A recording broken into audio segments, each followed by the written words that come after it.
Is it? Okay, Oh, great. yeah, it's recording, right? Yeah. Okay, I'll start. Hello, everyone, and welcome to today's webinar. I'm Shubhika with Prachi, Nidhi, Harsh, and Divas Nag on behalf of the Divas Career Center community. We are part of a study abroad community which helps students find their best potential in master's and PhD applications. And today, we're going to discuss a topic that many aspiring PhD applicants find both exciting and challenging: how to build an application that stands out in a highly competitive admission cycle. Joining with us today is Shrimanti Chakraborty, who recently secured PhD admits from Purdue University and the German Cancer Research Center DKFZ. Shrimanti completed her B.Pharm and M.Pharm from BIT Mestra and was selected as a Khorana Scholar at Purdue University in 2024, and has navigated the application process with Bivas through remarkable persistence and clarity. Like many successful scholars, her path wasn't entirely linear. After facing an initial cycle of quiet rejections, she completely deconstructed and refined her approach. Today, we break down exactly what constitutes the anatomy of an academic failure and explore what changed between her first and second application cycles. Welcome, Srimanti. It's a pleasure to have you.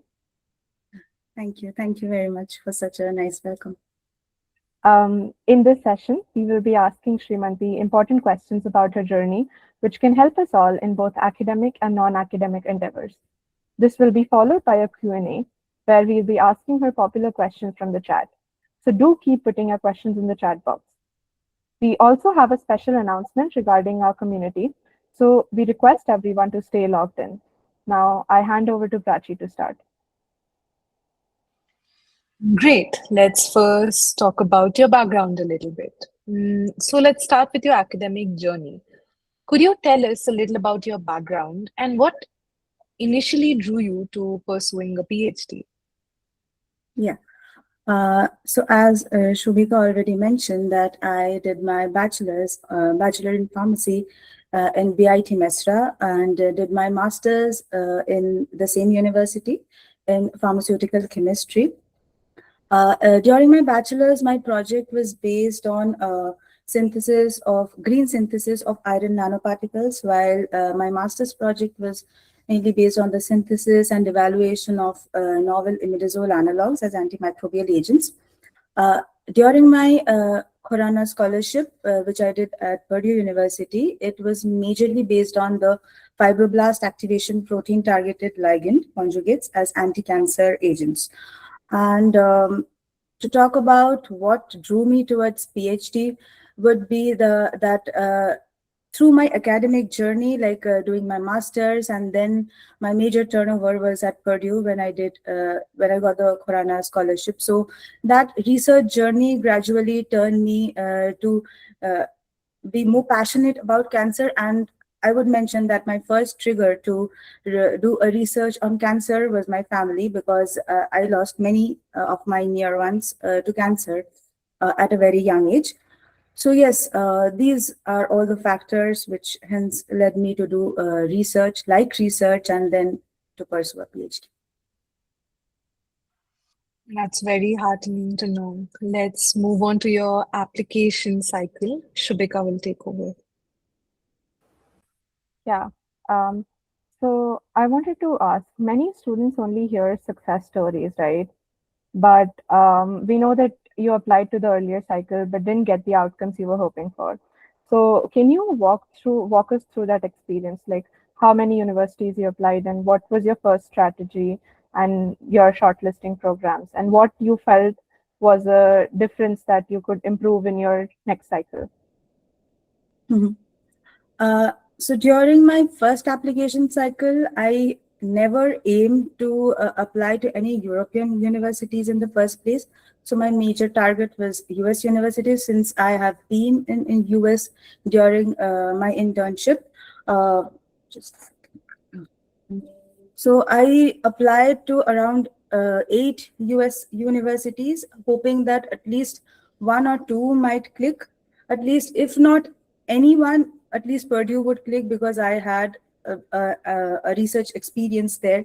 So I thought that maybe these 8 would be enough for me. And Regarding strategy, at first I opened the QS ranking and then randomly selected universities from, suppose the some from the upper tier, mid tier, and then the lower tier, a couple of universities, then look through the profiles of the labs, of the PIs, what work they are doing, and then shortlisted rationally and then applied to 8 universities. But then after getting continuous rejections from almost all the US universities, I thought that no, I should now start applying to Europe universities, whatever vacancies would be available.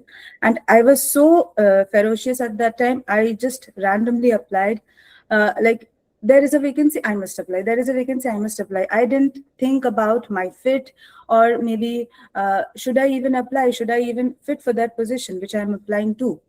So it was very random at that time, because I was very vulnerable and I couldn't process what I was going through. So many rejections I never expected. And then the weak thing, like the things I think which should have been better at that time, firstly would be my write-ups. Though I knew that the paragraphs or the SOP which we are writing, it should be connected from one to the other. I had connected them, but still, if I now read those essays, I would say that it is just a listing of my experiences elaborately. Like I didn't explain how my research experience is aligning with the position I'm applying to, or how would I be able to add value to the lab or the project I'm applying to. And also, I didn't cold email any at that time, so it was a major drawback. Another drawback which I would say, I had a very lengthy CV, which made no sense. But at that time, I thought that it was very nice CV. It had innumerable spaces in between the lines, in between paragraphs, and it was around 5 page CV. So it was another drawback. And then the last but not the least would be, I took very less feedback, maybe from one or two seniors. I just gave them a general structure of my SOP. Okay, they made a few changes here and there, and then I by myself altered them and used in the other applications. I didn't took much feedback which I should have taken back then. So I think these were the points which I should have changed at that time. Mm, uh, that's a great analysis of your first attempt. Looking back, I'm sure there must have been a few moments where you realized that simply having good grades and research experience wasn't enough while crafting your while crafting your applications. So, what did you change apart from highlighting your research experience and grades?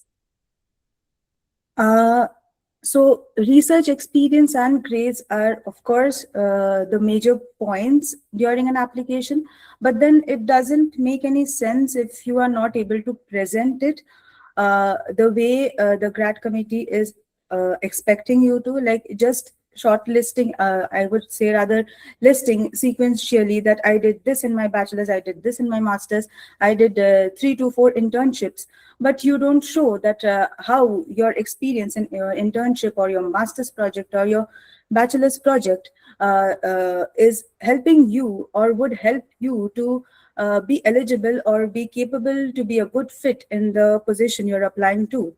So you must not expect the grad committee to just sit and connect the dots. Okay, this lady or this boy has this experience, so this he or she might be able to fit into a position. No. So the changes which I made was to show the alignment between my experience and the position I'm applying to. And also I would like to mention that research experience, many of us, like, we have multiple research experience, 3 to 4 or more than 6 research experiences. But when we are applying in a certain position, if that experience doesn't align with the position we are applying to, suppose I have a project, I did a project in physics, but I'm applying to a PhD in history. So that doesn't make any sense.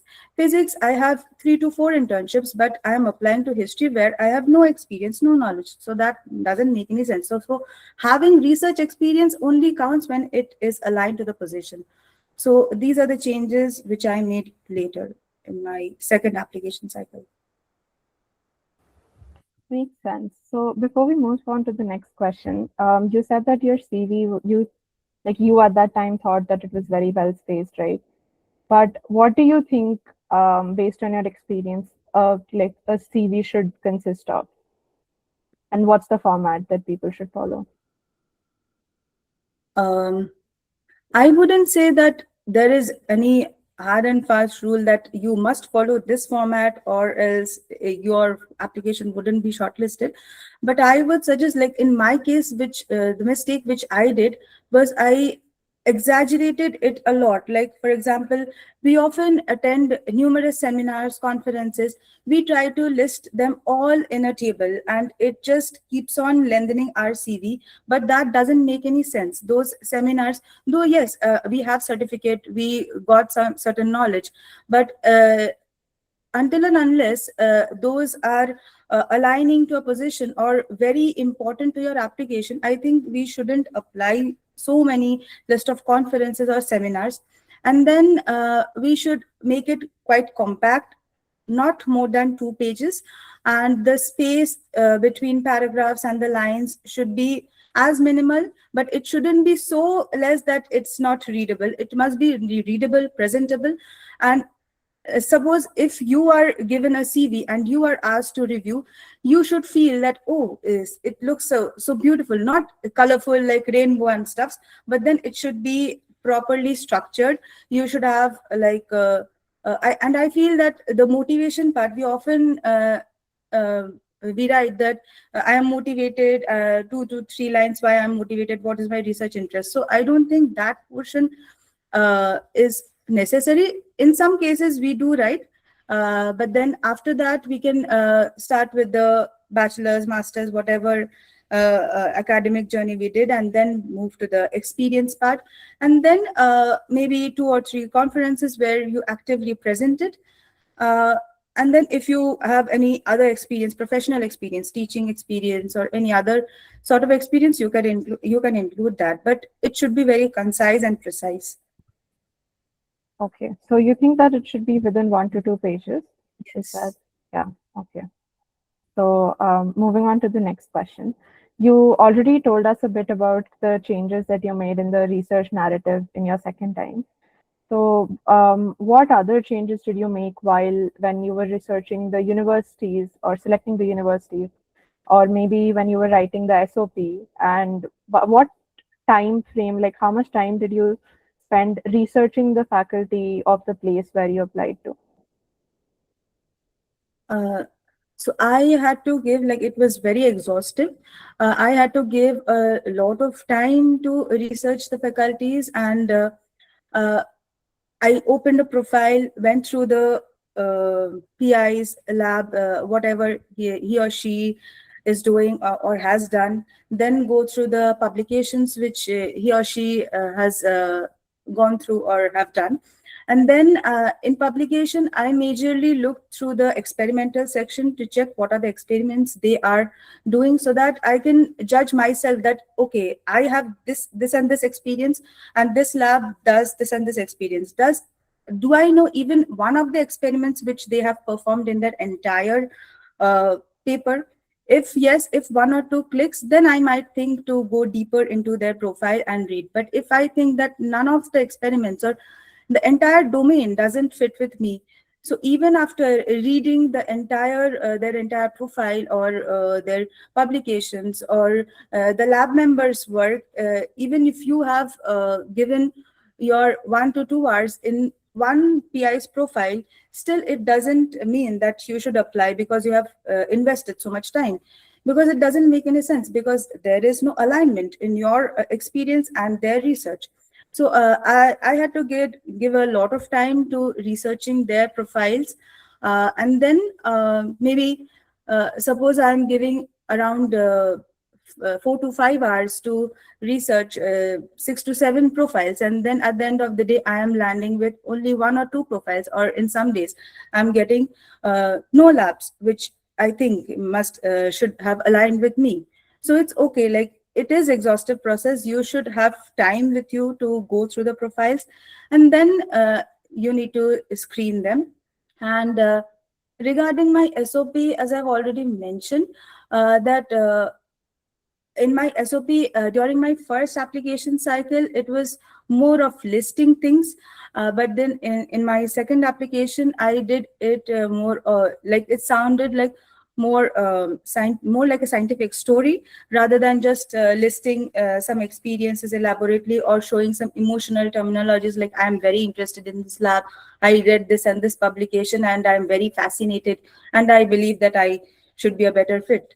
But where, how can you be a better fit?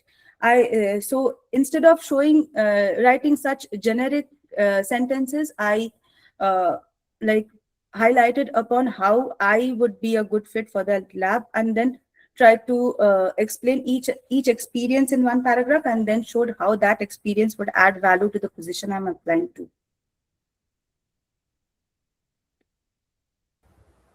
Okay, that's That's a great, yeah, Prachi, go ahead. Sorry. sorry, that's a great strategy, honestly.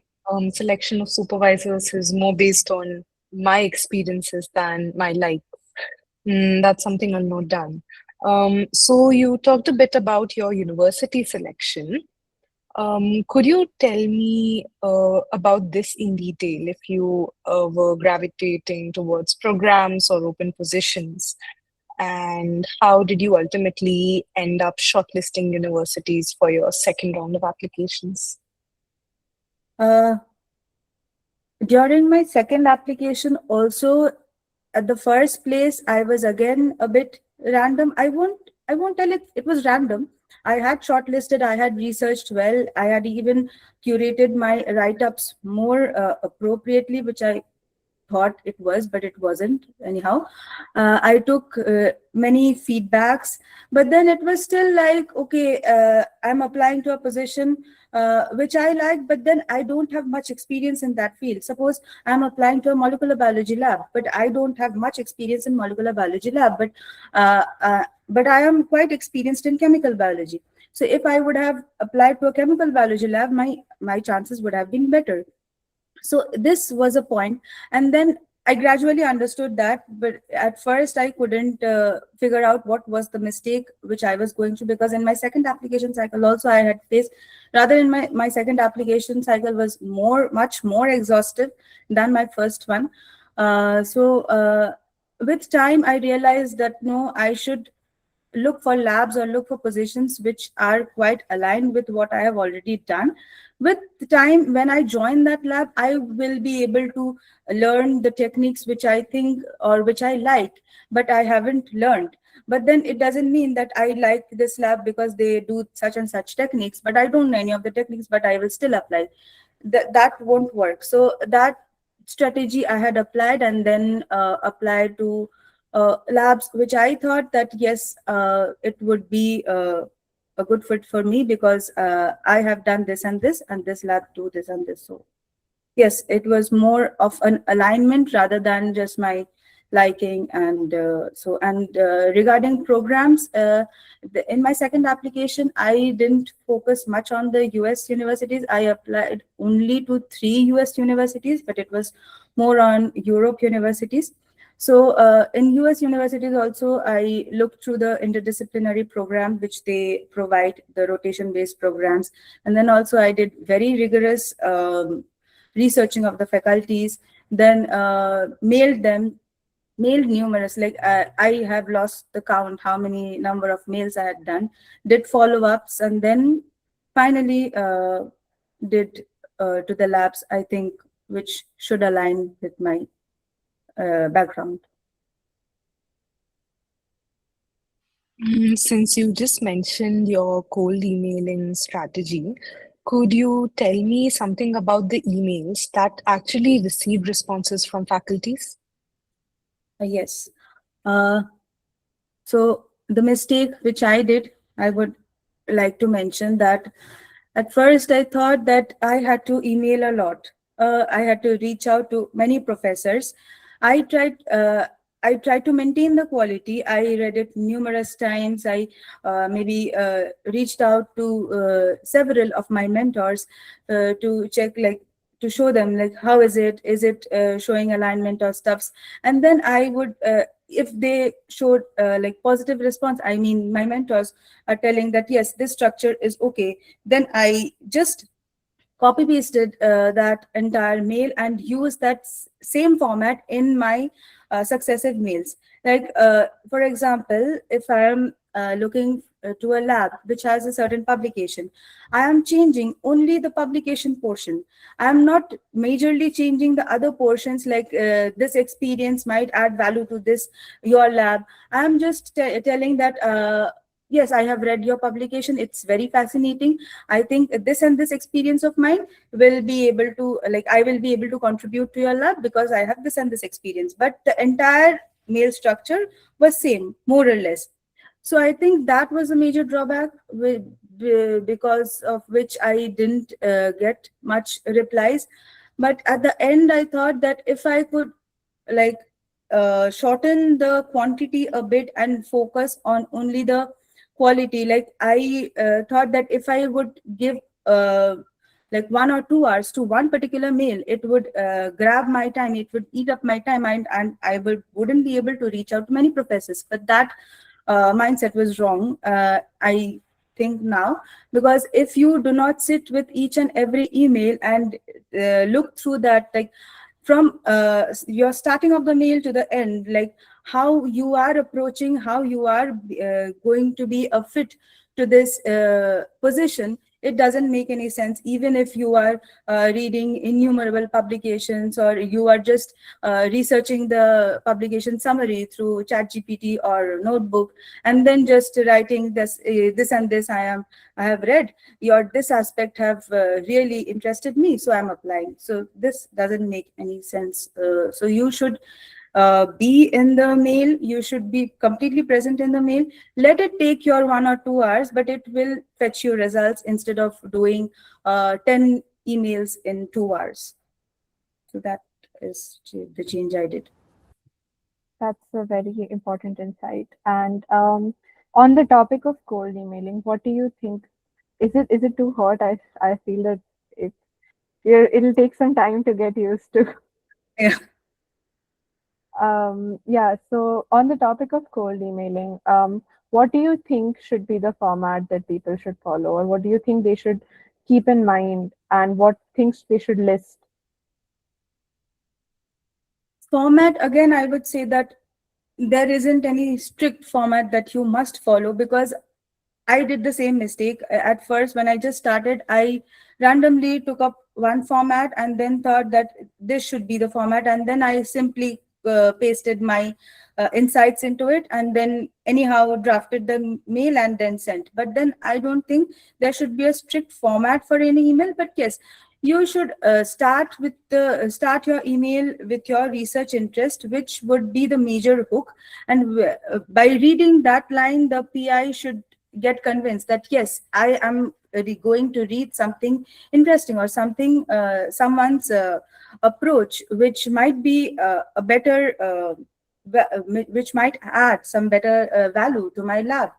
So you should provide your research interest, show your research interest, which is of alignment to the uh, position you're applying to, or the lab you're applying to.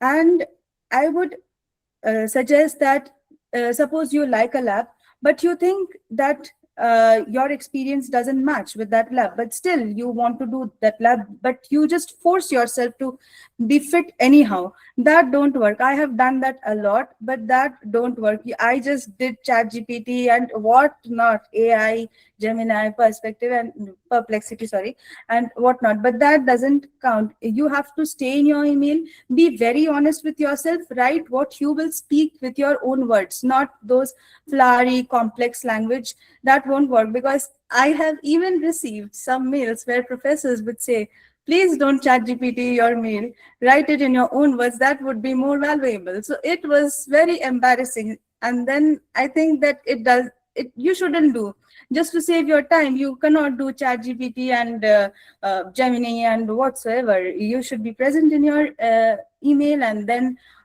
write in your own words. And yes, if you are thinking that my vocal sentences, I cannot frame it. You can just write it in AI that please frame it correctly, but then don't add some extravagant words which doesn't make any sense, because professors need only 1 or 2 seconds to catch who is doing what, who is authentic and who is just doing flowery, faulty things. Yeah, that's a very important thing. And since we're on the topic of like using AI for emails and stuff, what are your thoughts on AI, and should applicants not use it at all? And if they should, which part exactly do you think it's more helpful to use it? Like I just mentioned, that yes, suppose you are reading a publication. To understand that publication, you can use AI, but you shouldn't pick a line. Suppose AI had explained you thought that, okay, this line which AI is explaining is sounding interesting. Let me pick this line and put it in the mail. No, you are uh, understanding the publication, the summary of the publication, and then you are writing it in your own words that yes, you have done this and this. I like this and this approach of you, how you approach this experiment or this project of yours, and I think my research interest aligns with that of yours, and my past experience will help me to contribute to this position or to your lab. So can we have a talk over mail or some video conference or something? So using AI strategically will surely help in the application, but not just copy pasting. You write it in your own words, and just to frame, suppose you cannot frame it properly in a proper sound which would sound appropriate, then you would just tell ChatGPT or any of the AI tool that yes, can you please frame it properly without changing the meaning or without adding such flowery languages and stuffs, which often AI and other tools do. Yeah, especially the M dashes, I feel it's like become a Yes, very, yes. very distinct mark. So you worked closely with mentors, including Bivas, right? So how important was external feedback to improving your applications in different parts of your applications and how you approach the process? Uh, Feedback was the major thing. Like, I think without taking feedbacks from several mentors, even I couldn't land these two positions which I have landed now. So feedback was a major point. Uh, right, like if I had applied to hundreds of application, maybe for 90 to 95 applications, I for one or the other section of the application, I had reached out to one of the other of my mentors, including Vibha sir, to just please check this section. I would just nudge and knock, please check. I was so like furious at that time. So I took innumerable feedbacks at that time, and I would also like to mention that taking feedback would count or would be meaningful only if you approach to those people who have walked through your journey, which you are going through right now. You are if you select any random, like suppose someone doing his or her masters or bachelors but is very good in English, can write essays or structure write-ups very appropriately. You think that, oh, my entire experiences I have already listed, I just need them to just frame it so that it looks proper. No, the one who is doing a PhD, who have gone through the journey of this application, he or she will be the best people who can honestly guide you where you can make the changes. So yes, without feedback in every part of the application, even interview, like Vivas sir helped me a lot during my interviews, doing the mock interviews, telling me that go through your research thoroughly, so that even when some panelists ask you question which you have all not prepared during a preparation, you must be able to curate them then and there, curate the answer then and there. So yes, feedbacks were a major point or major important portion of my application during my second phase, which wasn't there in my first application phase. That makes sense, and I think having that is very helpful. And what are some blind spots that the mentorship helped you identify in the second round? Uh, there are quite a few. Like till now, I've already told some of them. Firstly, during my first application, the SOPs which I had written, all, nearly almost all started with some emotional point. Like I mentioned that my first trigger to do a research in cancer is my family. But then I didn't mention that in the first place during my second application. Though it was my first trigger, I had mentioned it somewhere else in my application as a complementary material, but then I started the hook with some scientific write-ups like this question, this research question, or this aspect of some research domain interests me and I want to know more about that. And then I started with the application. So that was one of the point. And the other point is, yes, the complex words. I removed innumerable words which doesn't make any sense, or does make sense, but then we don't use in our daily basis. So I removed those and made it more like sound like the ones which we talk in our daily basis. And then I made changes, as I've mentioned, that CV, as I shortened my CV, made it more precise, changed the like decrease the spaces both sides, the paragraphs, lines, and the margins and stuffs. And what else? Yes, in European universities, the applications seem like there are certain sections. Like in US universities, we get to write SOP, personal statement, like essays. But in European universities, we are asked to, in one section, just jot your research experience. In the other section, jot how those research experience will help you in that, and help in being a better fit in that position. So. Uh, in that case, I just made it more precise and concise. And those sections, for example, in one of the section, they may write that limit your write-up within 1500 characters. Suppose my write-up was ending within 900 to 950 characters, but in the first place, my tendency was, okay, it is ending at 950 paragraphs. That means I am not up to the mark. I must exaggerate it. I must touch that 1500 or at least 1498 character limit. Then I would think that yes, I have done a lot. I would be a better fit for that position. But that is not the point. There are innumerable applications, so be as precise and as concise and to the point as you can. And let it be 900 characters, let it be 800 characters, that doesn't count. The only thing that counts is your alignment with the position you're applying to. So I think these are some of the major points which my mentors helped me to look into. That is seriously something I don't think any of us would have been able to figure out on our own. Thank you so much for this insight. Also, we've talked a lot about what to do and what not to do, but you eventually received those offers from Purdue and DKFZ. How did you feel when those offers arrived? Uh, if I had received those offers in my first application phase, then I would have been very enthusiastic, very excited. Oh, I got opportunities in such good colleges. Wow. And then jump and stuffs. But then at the end of my second application phase, I was so exhausted. Like I felt that no, it is not a choice. Like I'm not fit for a broad PhD. I have to do something PhD in India itself. I have to go through those national exams, and then I think I have to do a postdoc in further in my abroad.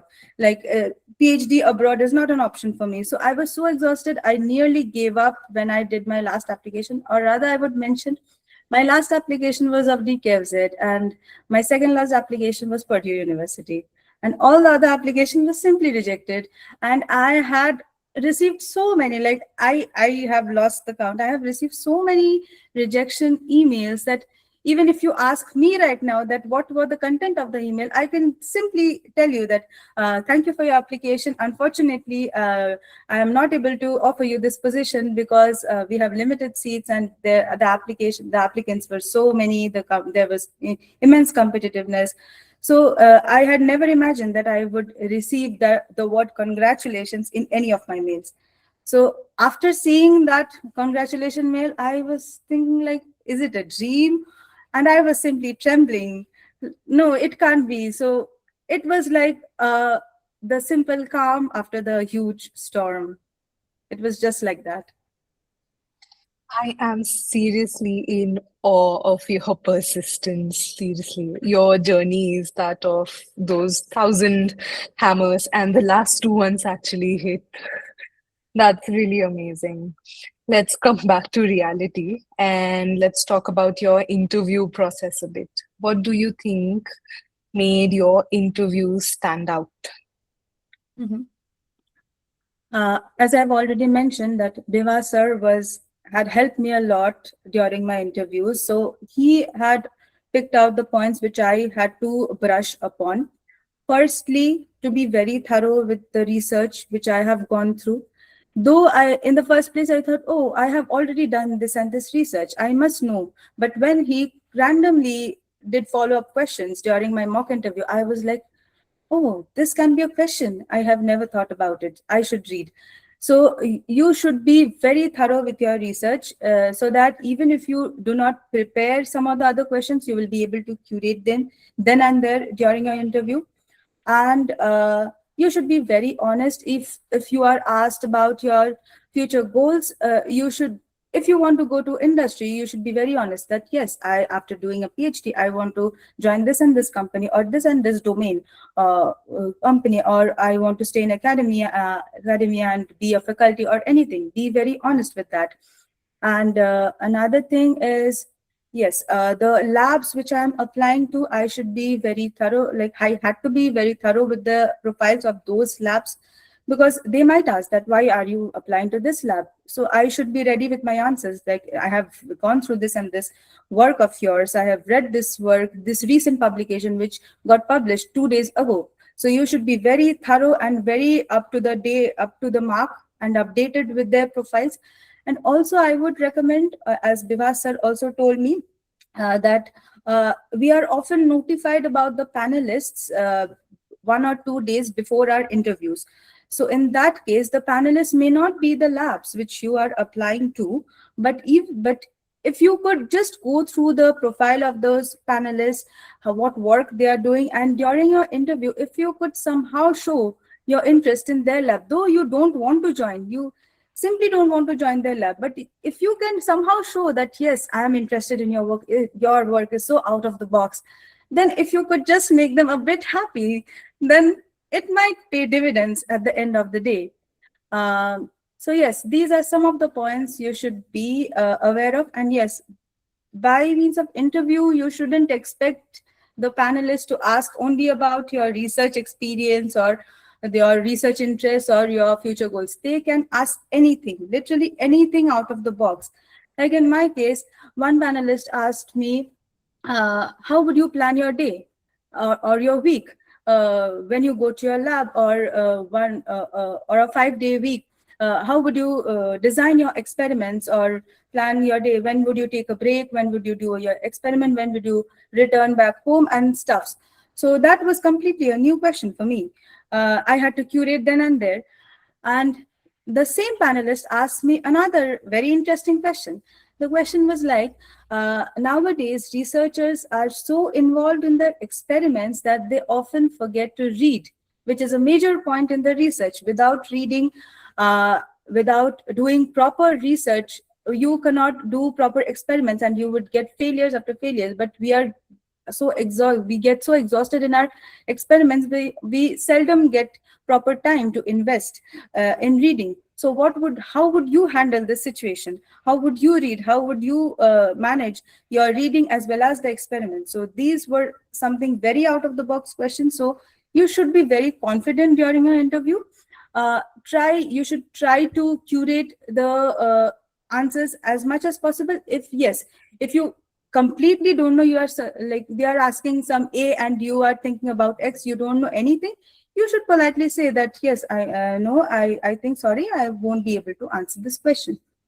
So that's fine, but then you should be ready for any question they are asking. Aha. So panelists can really send you into a limbo. You did mention that people have a way of knowing who might be on their panel. Could you elaborate how? At times, like in my case, I have seen that whenever I got shortlisted for any interview, 1 or 2 days before, they mailed me that this professor or this lab member, not lab member but professor, would be present in your in your panel. So I just went through their profiles, checked. Though it was, most of the time it was like, no, this labs or work doesn't fit with me. Still I tried to think, okay, let me see, at least check. If I don't even fit, let me check, so that when we converse with them, at least I can tell them that, oh, yes, I have gone through your profile and you are doing a great job. I really like this work you're doing. Maybe you're not telling that I want to join your lab directly, but you are showing certain interest in their lab. So that makes big dividends. But yes, not every time will you get to know about the panelists. I guess during my DKFZ application, I was not notified. I just don't remember. But I was lucky to get one of the panelists to be the mentor or the guide under whom I am right now. But then even if you do not get such panelists, it doesn't matter. You just have to be confident with your answers. That's it. These are great insights. So, handling an interview is both about being very meticulous about your research, as well as showing that curiosity to the panel so that they know that one, you have experience in research and you know how things in the lab go, but two, you are still there. You haven't really been discouraged by your experimental failures and you're here to stay. Great insights. Shubhika will take over with the next section. Yeah. So I wanted to ask that since you've been through that journey of applications and rejections, what could be some advice to students who are planning to apply this year, or who are facing rejections right now, or who are yeah, basically, what would you tell to your past self? Uh, let me divide it in two parts. For those who are planning to apply this time or this session, I would suggest that start early. Don't wait for the just last 1 or 2 months. Okay, my deadline is 1st December, my deadline is 20th November, let's start from maybe October. No, you have time. Right now it's June, start right away. And uh, and I would also suggest, plan your application process methodically, research the labs, the profiles thoroughly, give enough time to them. But just because you are giving time to one of the lab doesn't mean that you should apply to that position. So it is exhausting, it is a very exhaustive process, but you should uh, be meticulous and methodical in your application, and then slowly and gradually apply only where your research experience and interest with, not just you like this position and then you apply. No. And in case of those who are facing rejections, I would just say that uh, if you really want to pursue a PhD abroad, like you don't want to settle for anything else rather than a PhD abroad, then don't give up. You have chance, because if I can, then of course you can. Because I had completely given up on myself. You can ask my family members, my 1 or 2 of my friends. They know how, what pathetic situation I was in. Even I texted emotional things to Vivasara also. I was so vulnerable at that time. But then hold on, try to rectify or try to identify the mistakes which you are repeatedly doing in your applications. Like you are thinking that I must apply innumerably, but doing the same mistakes again and again. That doesn't make any sense. Sit down, relax, approach to as many mentors as you can, and then take take their feedbacks repeatedly. Write an essay, write a paragraph, write 2 or 3 lines, reach out to them, continuously take feedbacks, rectify your mistakes, and then apply less, but apply with great quality and without giving up. At the end of the day, you will reach to the point you are aiming at. That is a very inspiring journey, Shrimanti, and I think it will be very useful for all of us who are planning applications or who have had applications this season and are reapplying next time. Yeah, thank you. I will hand over to Prachi for closing now.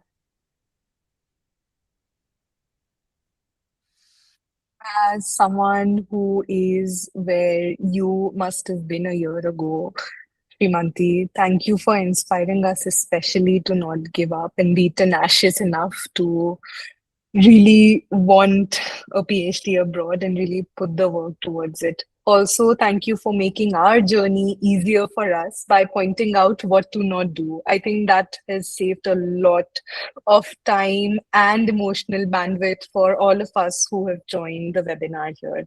Um, I think we are done with our major broad questions, and we'll be opening the chat box floor up for questions by participants. Shubhika and I would be reading the questions out so that it's easy for most of them to get answered.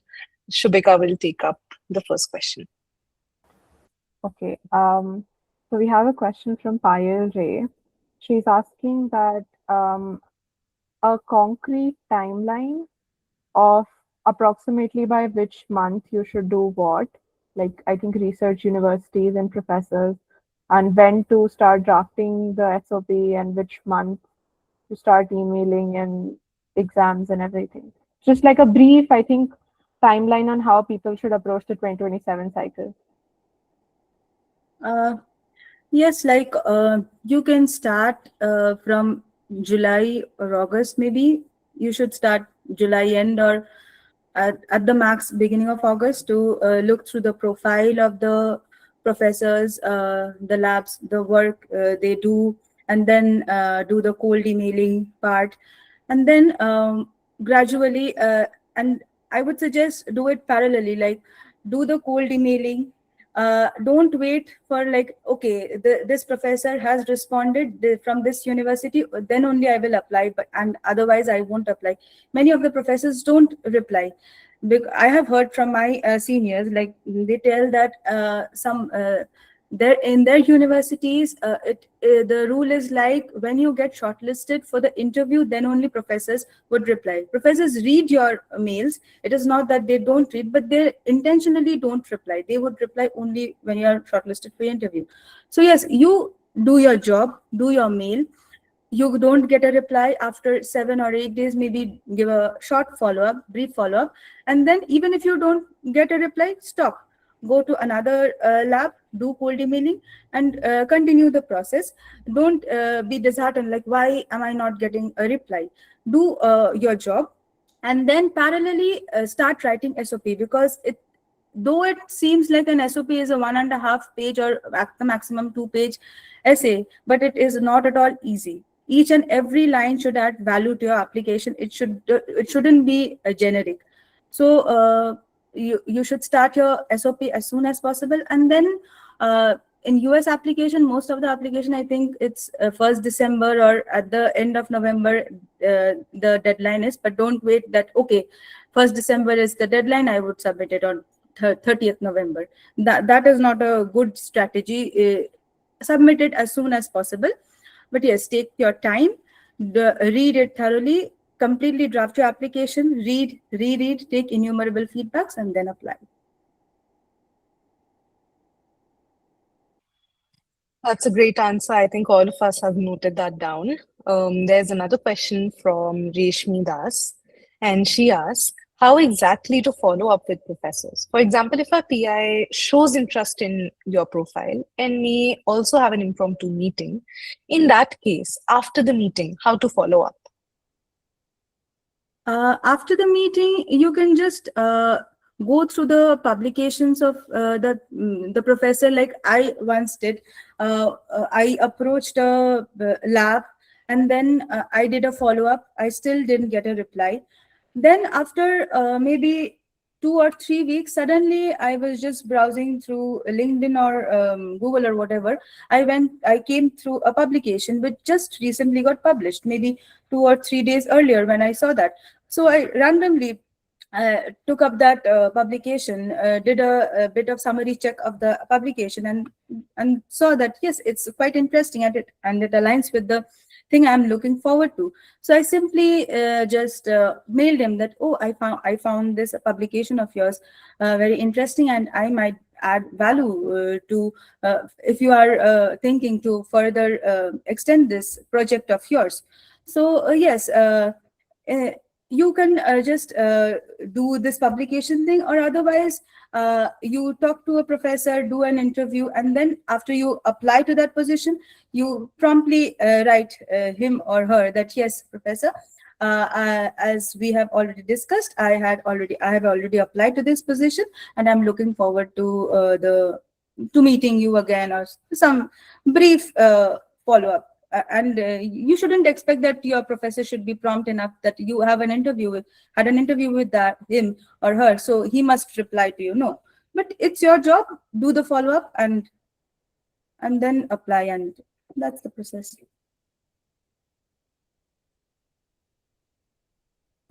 Okay, that's a very insightful answer. I think it'll be, hopefully, we'll get to that stage where we'll have that reply back. We have another question from Ritika.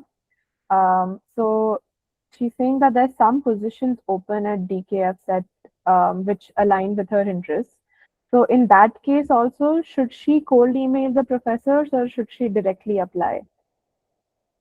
Of course, like cold emailing shouldn't be a choice. Like if you are seeing that yes, it is aligning, you can right away approach that professor or the lab which you are applying to. So say that yes, I am planning to apply to this position specifically because I have seen that your lab has a vacancy, and my profile has this and this, and it is completely aligning, or partially, or in somewhat way or the other, it is aligning with your research. I'm very interested and looking forward to meeting you in the interviews, or maybe looking forward to my application. So you should cold email if you have time. Then you should cold email. But in my case, during my DKFZ application, I was so short of time because I had around 10 to 11 universities in my list, so I didn't had time, or didn't even thought about cold emailing to those professors and DKFZ. And then I got to know that I could have cold emailed them when we were given a bit of orientation session before our interviews. We were told, even in the people in the orientation webinar, they were asking that how many of you have already approached the professors, and there was like yes or no, and I was like, oh, this was a choice. Like I could have done this. And there were many, like 70% of the people had already cold emailed and approached the professor, and I felt, oh, this I have missed out. I should have done that, but fortunately I got to. But I won't suggest you to follow my path. I would suggest just cold email and apply. Shrimanti, I must say, you worked so all of us can run in the next admission cycle. We have a question from Meghna, and I think this is a question that is not just Meghna's, it's us as well. How to prepare for letter recommendations and how important are they for the application? So, letter of recommendation is indeed SOP. I have already mentioned how to prepare your SOP. I have elaborated quite a lot during this talk, but I would highlight upon LORs. Yes, LOR is a very important part of your application, but then you shouldn't restrict yourself from the very first place. Okay, so normally in application we require maximum 3 LORs. In some application we require 2 LORs, uh, and in the other case maximum 3, not more than that. So you shouldn't have in mind that, okay, I need 3 LORs, I would approach only 3 professors, and they have agreed to do the same, like provide LOR from me, and that's it. No, you should reach out to at least 4 to 5 professors beforehand, so that in case, suppose you're applying to one universities, like it had occurred in my case. That's why I'm being able to tell you that I'm applying to one position. My deadline is, suppose, maybe 5 or 6 days later. I had already clicked on that LOR thing, that the mail has already gone to the my professor, to whom I had already approached, that some mail would you must have received from this and this university. Please provide the LOR. And she is not responding. I again did a follow up. She isn't responding, and then I called her. I I wasn't planning to call her, but then I had to, because my deadline was approaching, and it was like I had one day only until my deadline was over, and without that LOR, my entire application would be cancelled. So I was forced to call her, and then after calling, I understood that she was out of station. She wasn't in our office. She didn't had access to our laptop or emails. So she simply told that I'm not able to submit the LOR, sorry. And then she dropped the call. And I was blank. I had already mentioned her name to be the LORs. Now what should I do? I In that instant, I called upon another professor of mine. Luckily, he picked up the call. He told, "Okay, yes, of course, I would. Why would I not? I would definitely give you an LOR. Tell me what to do. Do you want to? I have drafted an LOR. Do you want to make any changes to the LOR?" And I did what I felt, and then he just posted that LOR. So yes, for LOR, approach at least 4 to 5 professors, and then if the professor is giving you an opportunity that you draft and I will just post it, then you take the suggestion from your different types of mentors, like how should a LOR be, this is my experience, how should I frame this LOR, and then give to a professor and ask him to alter if it should be or if it is required. So I think this should be the answer. Yeah, that's very insightful, I think. And we have another question from Yamula. What are the chances of acceptance if I'm accepted in a particular field to do PhD, but have an experience in another field? The chance is less, of course, as I have mentioned, because there are innumerable applications. And since the during my application phase, when I did my US, like the first application phase was when I completely did the US application. I gave more importance to my US application. In that phase only, US had that major downfall, and everyone was then applying majorly to European universities. So the competitiveness was very high. And another thing is, the most of the European universities do not have an application fee. So anyone can apply there, but US application have a very like large amount of fees. So we need to shortlist them and then methodically apply to them. So yes, okay. The field in that case, I think, apply only to those positions where you think you should be a fit. Yes, of course, I understand. Even in my case, I had more liking towards molecular biology, but I had an experience in chemical biology, but that didn't, at the end of the day, didn't fetch me result. I finally ended up in a lab which deals with both chemical biology as well as molecular biology. So I'll get to learn molecular biology in the long run, while I will be able to contribute my chemical biology experience. So yes, apply to that position where you think you will be a good fit, and then you will gradually learn through several workshops, trainings. Such trainings and workshops frequently happen in good universities. That's a relief to know that chances are not exactly nil, and we have to target what our fit is. There's another question in the chat by Arya Mukherjee, and she asks, is it necessary to have multiple first author research publications for getting shortlisted for interviews? And I think No, all of us are wondering. no. Publication, like I have also seen many of my seniors that they didn't have even one publication, but then they got so many acceptances from good universities. So publication doesn't matter. You can just write that I have done this and this research, and this is further being explored in the lab I was in, and they will be maybe within a month or two drafting it as a publication. Like you can show it like this, because in my case also, my Purdue experience, I did a part of the project. It was a huge project, and within 3 months I wouldn't be able to do that entire project, which would require at least 1 to 2 years to complete. So I did that 3 months project, and in my uh, SOP or whatever write-ups, I wrote that I did this and this part. The project was based on this, but my contribution was this part, and the entire project will be published in a paper soon, or this paper has already been submitted. So it's not first author is not at all required. Even if you have paper, is good. Of course, like paper do add dividends to your application, but it is not a mandatory factor that you should have a publication or a first author publication. You should have the foremost thing is that your research experience matter and how it aligns with the position you're applying to. That's it. That's a useful insight. I think we all have that have that scare that if our experience is enough or not.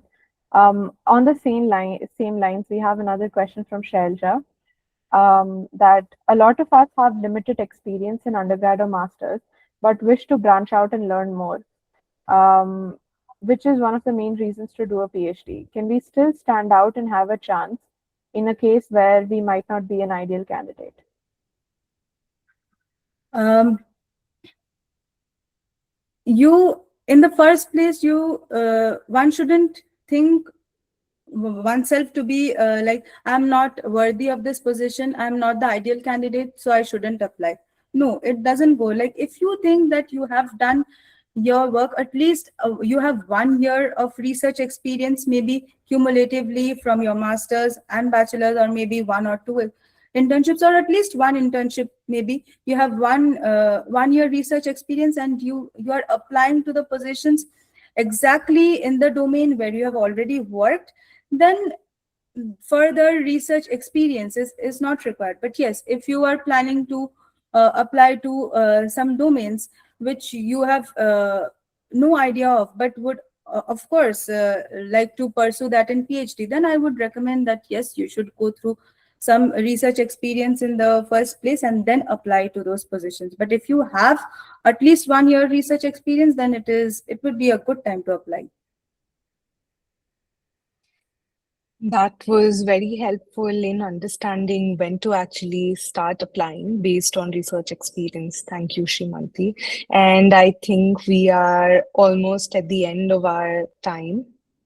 So, to conclude, one of the most powerful lessons from today's discussion is that successful PhD applications are rarely about one single achievement. They are about presenting a narrative, of course, most importantly, demonstrating fit and continuously improving through feedback. For everyone attending today, I hope this conversation has given you both practical strategies and the confidence to just get at it. Remember, rejection is not the end of the story. Sometimes it's simply the first draft of a much stronger application. Now, I would hand it over to Harsh and Nidhi for the special announcement.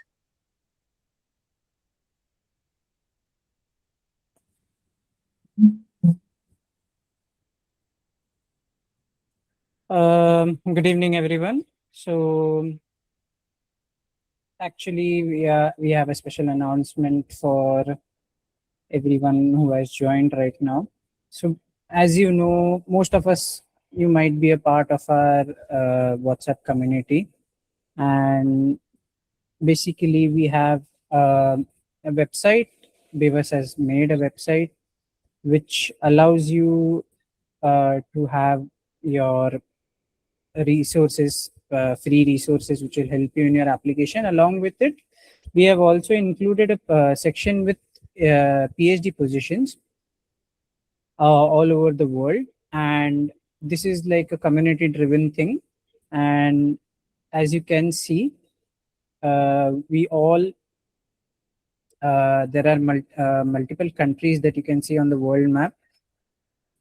And here, so basically we need a person who will be able to be a part of the uh, resource management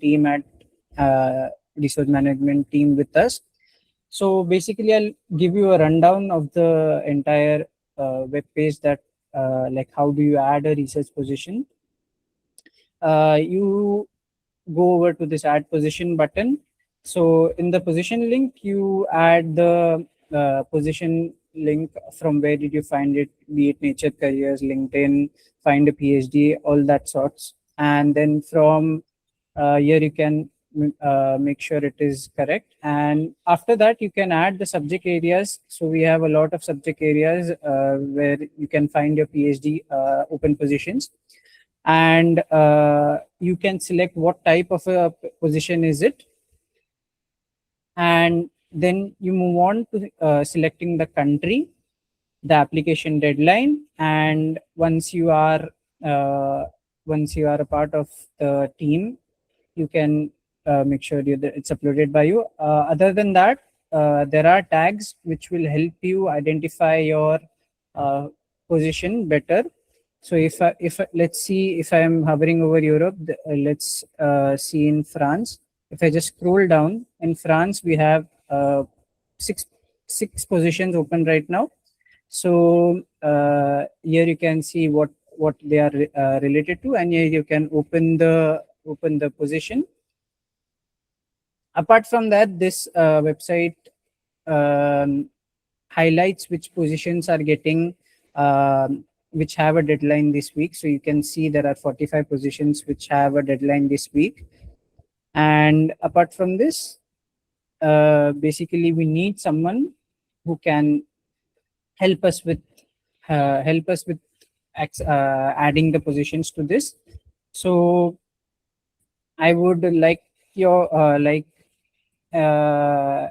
let's say I would like to invite you guys to be a part of this. Anyone interested can text me or Nidhi on WhatsApp, and we'll definitely contact you for the role. I'd like to add to this, Harsh, that we, as a community of people excited about PhD abroad, are very close knit. Um, we'll all be in touch with each other. We'll be in touch with Bivas, and that's very valuable in terms of drafting your applications. Definitely, yeah. Thank you, Harsh and Nidhi. We'd like Thank to call you. Bivas. We'd like to call Bivas now for a note, for an ending note.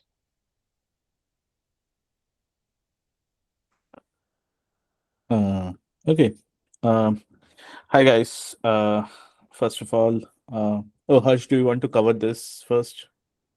Yeah, sure. Uh, So yeah, maybe. basically, yeah, basically we have all our socials here. We have a Discord server. We have a LinkedIn page, which you guys must have been following. We have recently started an Instagram page as well, and a YouTube page where the recording of this session will be uploaded in the near future.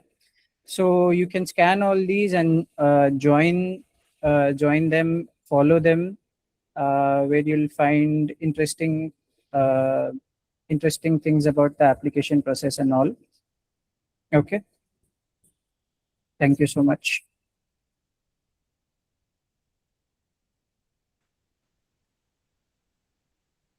Yeah, Beavis, you can continue. Okay, Um, great. Yeah, let me switch on my camera. Okay. Uh, okay. Thank you so much. First of all, Shrimanti, to be accepting here to uh, come and share your views on application. I could real like from your journey, like when I first left my home, my father quoted a quote from Thomas Alva Edison, who used to say, like, failures happen because we are quitting too close to success. And I think your journey sums up very nicely about that your Purdue was your penultimate application, your DKs that was your last application, and you kept your nerves uh, like there, holding there. And I don't know, when you approached me, I felt like you were motivated enough to get this position. So I feel like the persistence that you have carried forward with you and your family has helped you a lot. PhD is going to be a similar journey, but in a zoomed in manner. Like whatever the application, whatever the rejections, these are all like parts of life. And yes, like I'm very glad that you got a position, you are in a good place, and you're with your people around. So yeah, I would also love to invite you to be a mentor of the community, because I want this community for people, for the students, by the students. So always welcome to you know help all those people who are who are like applying abroad, and that's how we thrive as a community. Yeah, that's it from my end. And I'm also very thankful to all my team members, Prachi, Nidhi, Shubika, Harsh, for conducting this session. And they really took the community pressure from me and made their own community, made themselves their home, and taking this entire study abroad thing, community together. Because as a PhD student, as you go higher in years, your research doesn't work always. You get rejections, again, a part of life. And I think these are the people who carried this entire thing together. And thank you for this initiative. Maybe Harsh, if you go to the previous slide, I can also like introduce a bit about the safe space. Yeah, Nidhi, can you do that? Yeah, so with this in mind, when I was navigating through the journey of like from undergrad to masters in Germany to PhD, I felt that in academia we lack this space where we can talk freely. We lack this space where people understand our success of the pipette not breaking during cell culture, or you are not getting a contamination during a cell culture. So that's the entire reason the community also came up with the idea from Nidhi, Prachi, Shubhika, and Harsh, that why don't we create a safe space. And safe space is integral part of our community. We try to uh, provide, or try to inculcate the thing of like academic safeness. And you can rant, you can complain, and we are here not to judge you, we are here to be a part of you, because we at any stage of our life will be going through that phase. And the idea is there's a space where you don't feel that you are the only one who is going through. There are other people in the same journey. We are in the same boat, same journey. So yeah, thank you all. Thank you the entire team. And thank you, Shrimanti, for taking out time and chatting with us. Thank you so much, Vivas, especially for introducing the concept of safe space. Trust me, you'll need it because biology has a mind of its own. Well, things succeed, they fail, and we'll all be here for all of you. Mm.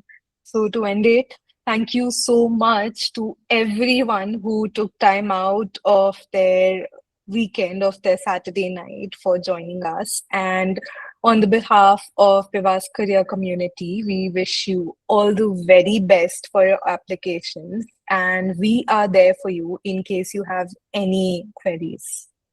Have a wonderful weekend, everyone, and we can log off now. Good night, everyone. Have a great day ahead. Bye bye. Good night.